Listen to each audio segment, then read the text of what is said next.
Streaming por nuestro canal de YouTube. Bueno, esperemos que esté todo ok. Yo creo que sí. ¿Cómo le va a la doctora María Eugenia Panuncio, médica especialista en pediatría e infectología? ¿Cómo le va, doctora? Bienvenida. ¿Qué tal? ¿Cómo están, Carlos y Ahora Fernando? Los sí. escucho y los veo perfecto. ¿Cómo le Perfecto. Ahora va? nosotros también. No sé cuál habrá sido el problema técnico de recién, pero estamos ok y le vamos para adelante. Nos llamaba la atención que en esta estación, digo, que está a punto de comenzar, por calendario, formalmente, la primavera, puedan aumentar, doctora, los casos, ¿no? O la probabilidad de contraer meningitis. ¿A qué se debe esto? ¿Por qué?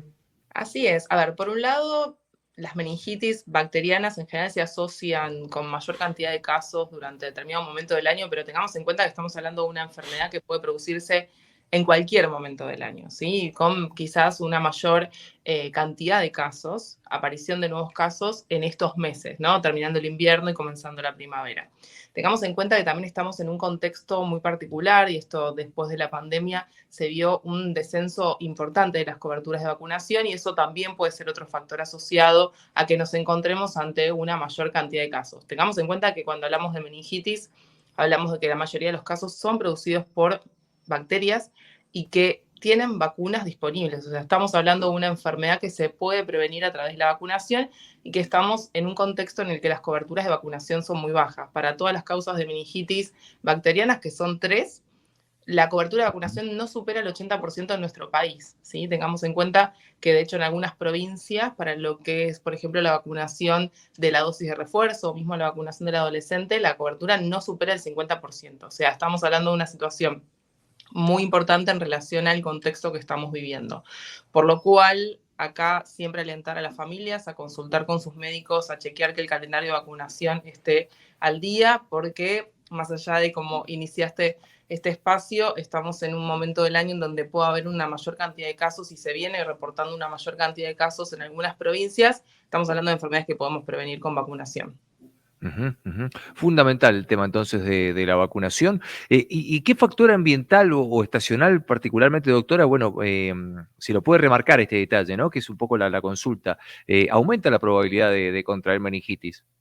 Sí, la mayoría de las meningitis bacterianas de las que estamos hablando se transmiten por vía respiratoria. Estamos hablando de Ajá. enfermedades que son con un impacto muy grande en la persona que lo padece. Tengamos en cuenta que el mayor riesgo de contraer la enfermedad y de tener un desenlace no bueno, que puede llevar en muchos casos hasta incluso la muerte, se da principalmente en los menores de 5 años y en particular en los menores de 1 año. O sea, estamos hablando de una población muy vulnerable.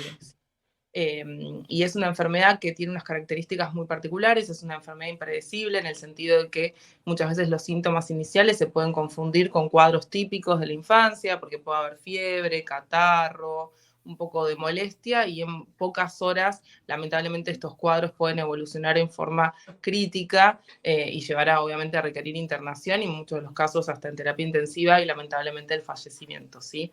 Sí, gravísimo. Charlie, adelante. Sí, bueno, yo tengo un montón de preguntas, pero quería saber si nos puede explicar, por ejemplo, básicamente tenemos hijos adolescentes, ¿cómo identificar que está teniendo un cuadro de meningitis? ¿Es verdad esto que se siente la rigidez en la parte de atrás del cuello?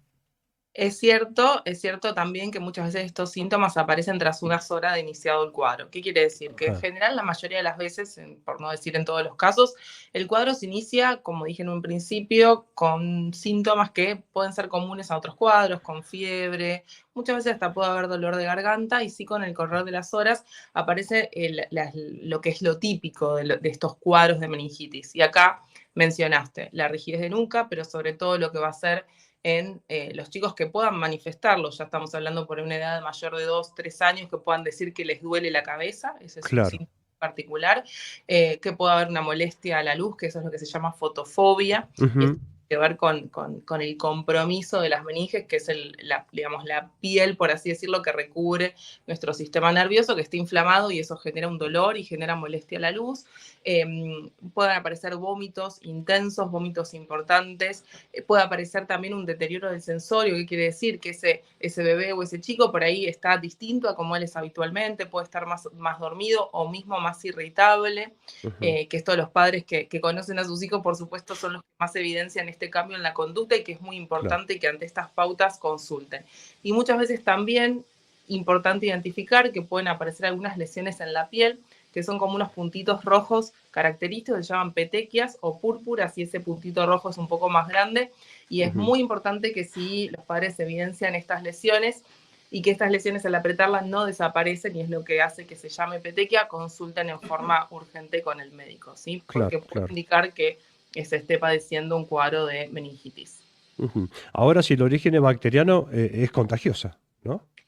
Es contagioso, sí, es contagioso, por eso si hay un caso de meningitis bacteriana dentro de un círculo familiar o mismo de una escuela, hay que tomar determinadas conductas que se definen ante cada caso en particular y ante la causa de esa meningitis bacteriana, por esto que decís, porque hay una transmisión que se produce en forma respiratoria, por lo cual si hay un caso de meningitis, en general hay que tomar una conducta con los contactos, que uno le dice contacto estrecho, al círculo cercano de ese paciente, ¿sí?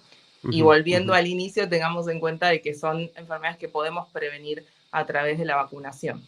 Claro, claro. Bueno, me imagino que el nombre meningitis viene por el meningococo. Así, en realidad el nombre meningitis viene por la inflamación de las meninges, que es, lo que recubre el sistema nervioso, ya sea el cerebro y todo lo que es la médula, que también es parte del sistema nervioso. Y lo que es importante destacar es que esas meningitis pueden ser bacterianas, y dentro de las bacterias que causan la meningitis, una de las más importantes es el meningococo, que sí se llama así porque justamente es una bacteria que genera un impacto muy grande a nivel de las meninges. Claro. Es una de las 3 causas principales de enfermedad meningia. Se cuenta con vacunación, una vacuna que está incluida en el calendario de vacunación, que protege contra 4 subtipos de este meningococo, y después hay otro subtipo que es otra vacuna que no está al momento incluida en el calendario nacional de vacunación, pero que es una de las causas principales de esta enfermedad en los menores de 1 año. De hecho, en los últimos 2 años, el 100% de los casos que se reportaron en Argentina en ese grupo de edad, que son los menores de 12 meses, fue causada por el serogrupo, que es este subtipo de meningococo B. Ok. Doctora, muchísimas gracias por su tiempo y toda esta información. Bueno, queda clave entonces revisar el calendario de vacunación, tomar conciencia al respecto y bueno, el mensaje para los papás, las mamás, ¿no? La familia, de estar pendiente de esto. No sé si queda algún otro punto que aclarar. No, eso creo que vos lo dijiste muy bien, esto de estar... Es clave.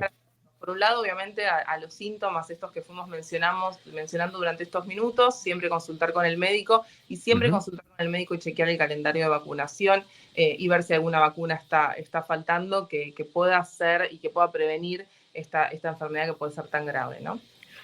Gracias, doctora. Hasta la próxima. Un abrazo muy grande. Un abrazo. Hasta luego, que le vaya bien. La doctora María Eugenia Panuncio, aquí en el Interactivo, médica especialista, además pediatra, infectóloga, hablando sobre, bueno, casos de meningitis y la probabilidad de que esto aumenten los casos o la probabilidad de contraer meningitis con la llegada de la primavera. Apenas se superó, me quedé también con ese dato, el 80% de vacunación en la Argentina. Es un número que debería alertarnos, teniendo en cuenta el acceso que hay a las vacunas, la facilidad para la misma, ¿no?